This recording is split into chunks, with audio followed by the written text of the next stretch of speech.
When a man who weighs over 300 pounds moves through the air with the grace of someone half his size and hits the canvas with the impact of a meteor strike, you know you're witnessing something special. Jacob Fatu has spent years defying every expectation, breaking every rule about what a big man can do in a wrestling ring, and carrying one of the most prestigious names in the history of professional wrestling on his shoulders. But behind those devastating moonsaults and that intimidating presence lies a collection of stories that most fans have never heard, secrets that reveal a completely different side of the Samoan Werewolf. Today we're diving deep into the untold chapters of Jacob Fatu's life, the moments that shape him, the quirks that define him, and the truths that make him far more complex than the monster you see destroying opponents every week. Hit that subscribe button right now because what you're about to discover will completely change how you see one of the most dangerous performers in the game today. Jacob Fatu grew up watching his family members become legends, but his childhood dream had nothing to do with body slams or championship belts. While other kids in the Anoa'i family were practicing headlocks and learning how to take bumps, young Jacob was glued to nature documentaries and reading everything he could find about ocean life. He wanted to study sharks, to understand the apex predators of the deep, to spend his life in research vessels and diving expeditions. His bedroom walls weren't covered with wrestling posters like you'd expect. Instead, he had charts of different shark species, maps of ocean currents, and photos of great whites breaching the surface. His parents supported this dream because they knew the wrestling business was brutal and didn't want to pressure any of their children into following that path. Jacob actually applied to universities with strong marine biology programs and got accepted to a school in California with one of the best marine science departments in the country. He had his dorm assignment, his class schedule was set, and he was 2 weeks away from starting a completely different life. Then his uncle, who'd been watching Jacob grow into a powerful young man with natural athleticism, asked him to come to just one training session at the family's wrestling school. Jacob agreed to go only because he didn't want to be disrespectful, figuring he'd go through the motions for an afternoon and then head off to college with a clear conscience. But the moment he stepped into that ring, something clicked. The physicality, the storytelling, the connection between performer and audience, it all made sense to him in a way he hadn't anticipated. He still went to that university for one semester, trying to honor his original plan, but he couldn't focus on his studies because his mind kept drifting back to that training session. By winter break, he'd made his decision, and his parents, seeing the passion in his eyes, supported him completely. He still maintains his love for marine life though, and his home features a custom-built saltwater aquarium that cost over $40,000, filled with exotic fish and coral that he personally researches and cares for. He donates regularly to ocean conservation organizations and has even considered getting involved in shark protection advocacy once his wrestling career winds down. Here's something that sounds impossible when you first hear it. Jacob Fatu is genuinely afraid of heights. Not just uncomfortable, but actually frightened when he's up high in everyday situations. His wife shared this detail during a podcast interview, explaining that Jacob won't go out on hotel balconies if they're above the 4th floor, and he's walked up dozens of flights of stairs rather than take a glass elevator. Theme parks are completely off the table because he refuses to go on any ride that involves heights, and she's never been able to convince him to try a zip line or anything similar. The fascinating contradiction is that this fear completely disappears when he's in a wrestling ring. He climbs to the top rope without hesitation, launches himself into moonsaults that would terrify most people half his size, and performs moves from elevated positions that require absolute confidence.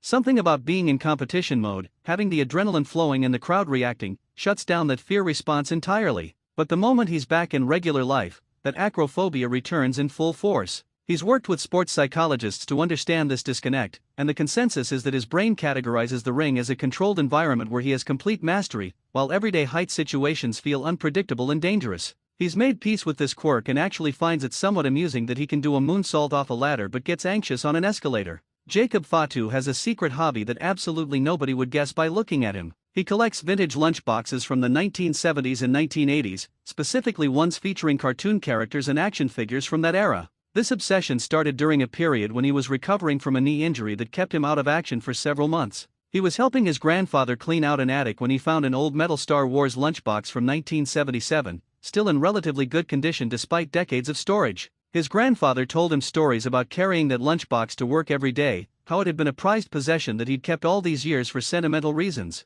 Jacob took the lunchbox home and started researching its value and history, which led him down a rabbit hole of vintage lunchbox collecting. He discovered there was an entire community of collectors, price guides, authentication services, and auction sites dedicated to these nostalgic items. Within a year, he'd amassed over 150 lunchboxes, each one carefully selected and authenticated. He's got ones featuring the Muppets, G.I. Joe, Transformers, He-Man, Dukes of Hazzard, and dozens of other properties from that golden age of metal lunchboxes. His collection is stored in a temperature-controlled room in his house with proper humidity levels to prevent rust and deterioration. Each lunchbox is displayed on custom shelving with small plaques noting the year, manufacturer, and any interesting history about that particular piece. His most expensive acquisition was a mint-condition Scooby-Doo lunchbox from 1973 that he paid nearly $3,000 for at an auction, outbidding several other serious collectors. His wife thinks the hobby is endearing and has started finding lunchboxes for him when she's out shopping, though he gently explains that condition and authenticity are crucial factors. He's considered opening a small museum someday to share the collection with other nostalgia enthusiasts, but for now, it remains his private passion. The tattoos covering Jacob Fatu's body tell a story that goes far deeper than most fans realize.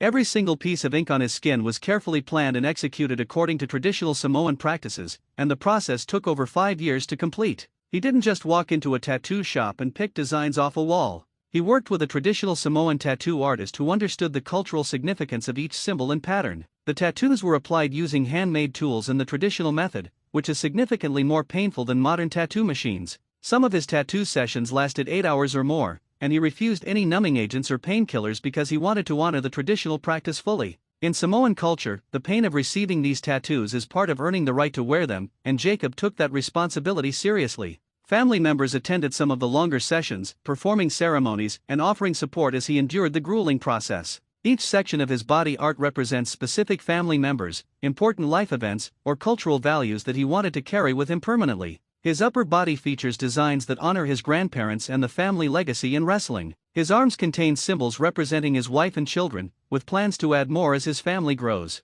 The patterns on his legs tell the story of his journey in wrestling, including symbols for significant championship victories and career milestones. He's explained in interviews that wearing these tattoos is a constant reminder of where he comes from and what he represents, not just for himself but for his entire family lineage. Younger members of his extended family have approached him about getting similar work done, and he always tells them the same thing his elders told him: you have to understand the meaning and be willing to earn them through the traditional process, or they're just decorations with no real significance. Jacob Fatu's relationship with food is surprisingly complicated for a professional athlete. He's never been able to eat most vegetables without significant effort or creative preparation. This isn't just being picky about certain foods. He genuinely struggles with the taste and texture of vegetables in a way that's made nutrition planning a real challenge throughout his career. His nutritionist had to completely rethink traditional athlete meal plans to work around this limitation. They started blending vegetables into fruit smoothies where the taste could be masked, hiding cauliflower in mashed potatoes, and mixing finely chopped vegetables into meat dishes where they became less noticeable. It sounds like something a parent would do for a stubborn child, but it's been the most effective way to ensure he gets the nutrients he needs while maintaining his impressive physique. He's tried multiple times to expand his palate, working with different chefs and trying vegetables prepared in various ways, but the fundamental issue remains. Interestingly, this hasn't prevented him from maintaining the conditioning required to perform at an elite level. His team has found ways to get him the vitamins, minerals, and fiber he needs through the creative preparation methods, supplements, and focusing heavily on the foods he does tolerate well. He's somewhat embarrassed by this limitation and doesn't talk about it publicly often, but his close friends find it humanizing that this intimidating figure in the ring has the eating habits of a grade schooler when it comes to vegetables. Before every single match, Jacob Fatu performs a ritual that has nothing to do with stretching, game planning, or getting into character. He calls his children. This happens without fail, regardless of what time zone he's in, how close to his entrance time it is, or what else is happening around him. Those few minutes talking to his kids, hearing their voices, listening to them tell him about their day or share something exciting that happened at school, grounds him in a way nothing else can. He said in interviews that it reminds him exactly what he's fighting for when he steps through those ropes. The money, the championships, the recognition, all of that matters, but hearing his daughter laugh or his son tell him about scoring a goal in soccer puts everything into perspective. Other wrestlers have their specific warm-up routines, music they listen to, or meditation practices, but for Jacob, those phone calls are the only pre-match ritual that truly matters to him. He's missed the call exactly once in his entire career when his phone malfunctioned right before a show, and he said that entire match felt wrong from start to finish. He was physically fine and hit all his spots, but mentally he felt disconnected the whole time. Since then, he carries a backup phone to every show just in case, because he never wants to step into a ring without having that connection to his family first. His wife makes sure the kids are available even when he's working shows late at night their time, understanding how important this routine is to him. Some of his colleagues think it's unnecessary superstition, but Jacob doesn't see it that way at all. For him, it's about remembering his priorities and maintaining the balance between the person he is in the ring and the father he is at home. Jacob Fatu has a photographic memory when it comes to wrestling matches, but this incredible ability doesn't extend to everyday life situations. He can watch a match one time and recall every sequence, every transition, every near fall, and every spot with perfect clarity weeks or even months later. This has made him invaluable as a resource in locker rooms throughout his career. Younger wrestlers seek him out for advice on match structure and psychology because he can reference specific sequences from matches they worked months ago and explain what worked and what didn't. Promoters and agents love working with him because he can discuss complex match layouts without needing to write anything down or review footage multiple times. His brain processes wrestling action in a way that creates permanent, detailed records he can access whenever needed. However, this photographic memory has very specific boundaries. In regular life, he's forgetful about everyday things in ways that would seem impossible for someone with such strong recall abilities. He constantly loses his car in parking lots and has called his wife numerous times asking her to help him remember what level or section he parked in. He's had rental car companies assist him in locating vehicles more times than he'd care to admit. He forgets appointments, misplaces his phone regularly, and needs reminders for basic household tasks. His wife jokes that his brain has limited storage space and it's entirely filled with wrestling information, leaving no room for mundane details like where he put his keys. Sports psychologists he's consulted suggest this is actually not that unusual. People with exceptional memory in specific areas often struggle with other types of recall because their brains are wired to prioritize certain information. For Jacob, his mind has determined that wrestling sequences are crucial data worth preserving in perfect detail, while parking locations and routine appointments are disposable information that doesn't need to be retained. The pressure of carrying the Anoa'i family name nearly drove Jacob Fatu away from wrestling 3 separate times before he turned 25. Growing up in that legendary lineage came with expectations that felt crushing at times. Early in his career, promoters wanted to book him solely based on his last name rather than his actual abilities or the unique style he was developing. He was being presented as just another member of the dynasty rather than as Jacob Fatu with his own identity and skills. The frustration of not being seen for who he was as a performer, combined with the financial struggles of working independent shows that barely paid enough to cover gas money, pushed him to the breaking point multiple times. During his lowest period, he was working construction jobs during the day, wrestling for next to nothing at night, and questioning whether the sacrifices were worth it. He was in his early 20s, barely making ends meet, missing time with family, and watching people outside the business build stable lives with regular paychecks and predictable schedules. He seriously considered walking away and using his size and work ethic to build a career in construction or security work. The third time he reached this breaking point, his grandmother sat him down for a conversation that changed his perspective completely. She told him that carrying the family name didn't mean copying what others had done or living in anyone's shadow. She explained that each generation of the family had created their own path while honoring the legacy, and his responsibility was to be authentically himself while representing the values the family stood for. That conversation gave him the clarity to continue, but on his own terms. He started being more selective about bookings, focusing on opportunities where he could showcase his unique abilities rather than just playing up the family connection. He worked on developing a style that honored his heritage while being distinctly his own, incorporating the high-flying elements that shouldn't be possible at his size with the hard-hitting power that ran in his bloodline. The transformation in his career after that conversation was dramatic, and he credits his grandmother's wisdom with saving his wrestling career. Jacob Fatu writes poetry, and he's been doing it since high school. This isn't something he publicizes or talks about in interviews, but people close to him know he has notebooks filled with poems about family, identity, legacy, loss, and the mental weight of living up to a famous name. He writes longhand, usually late at night when he can't sleep, processing his thoughts and emotions through carefully chosen words and imagery. His poetry is deeply personal, exploring themes that would surprise people who only know him as the intimidating figure who destroys opponents in the ring. Friends who've read his work say it's genuinely powerful and could easily be published if he chose to share it with the world, but he's kept this artistic outlet private. For Jacob, the poetry isn't about external validation or building another aspect of his public persona. It's a therapeutic practice that helps him work through the complex emotions that come with his career and family position. He's written poems about watching his children sleep and worrying whether he's making the right choices for their future. He's written about the fear of injury ending his career before he's accomplished his goals. He's explored the complicated feelings of being proud of his heritage while also sometimes feeling trapped by it. The contrast between the violent poetry he creates with his body in the ring and the written poetry he creates in private notebooks is something he finds deeply meaningful. Both are forms of expression, both require careful construction and emotional honesty, and both serve important purposes in his life. He's considered sharing some of his work after his wrestling career ends, perhaps in a book that would show fans a completely different side of who he is, but for now, the poetry remains his private sanctuary. Jacob Fatu has turned down multiple contract offers from major wrestling promotions because the timing wasn't right for his family situation. This might sound crazy to people who dream of getting those opportunities, but Jacob has always prioritized being present for his children over career advancement that would require extensive travel and time away from home. When his kids were younger, he was very strategic about which bookings he'd accept, often turning down more lucrative opportunities if they conflicted with important family events or required him to be gone for extended periods. Some promoters were frustrated by this approach, unable to understand why someone would pass up career-making opportunities,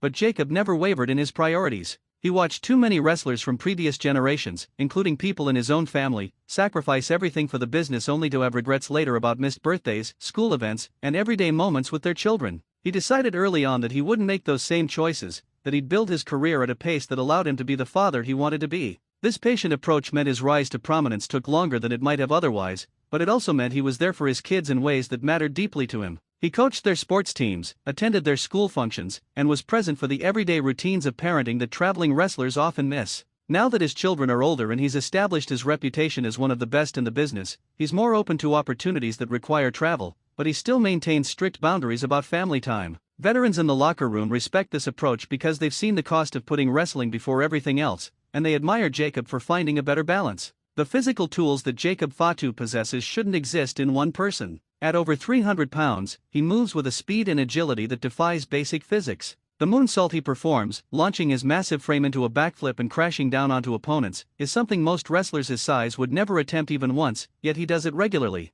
The hang time he gets on his splash from the top rope makes commentators run out of ways to express their amazement. But these abilities didn't come naturally or easily. Jacob has worked obsessively on his conditioning and flexibility since he started training. He incorporates gymnastics exercises into his workouts, practices his aerial moves hundreds of times to build the muscle memory and confidence required, and maintains a training regimen that would exhaust most professional athletes. He studied footage of high flyers from different eras, analyzing their techniques and figuring out how to adapt those moves to his larger frame. The process has involved plenty of hard landings and painful learning experiences, but he's persisted because he wanted to create a style that was undeniably his own. The combination of his size, his athletic ability, and his willingness to take risks has made him must-see viewing for wrestling fans around the world. When he's advertised for a show, people buy tickets specifically to see what he'll do next, what impossible feat he'll pull off that shouldn't be possible at his size. Jacob Fatu's journey through professional wrestling has taken him from small independent shows in front of dozens of people to major promotions with global audiences, but he's never forgotten where he came from.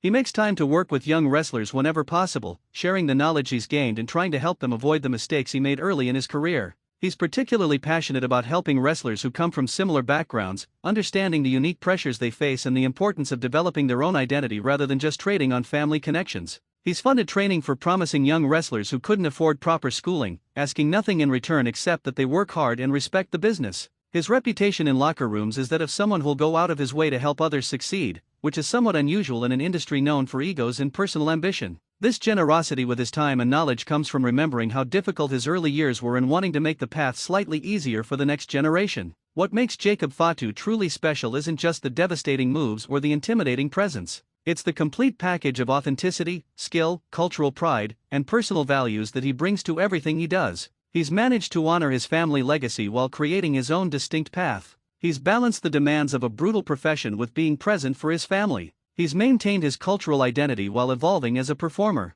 And he's done all of this while staying true to himself, quirks and all, from his poetry writing to his lunchbox collecting to his fear of heights. The wrestling world is filled with talented performers, but there's only one Jacob Fatu, and the deeper you look into who he is beyond the ring, the more impressive that becomes. If you've stayed with us through this entire journey into the life of the Samoan Werewolf, you're clearly someone who appreciates the real stories behind the characters we see on television, so make sure you're subscribed because we've got plenty more deep dives coming that'll show you sides of your favorite wrestlers you never knew existed.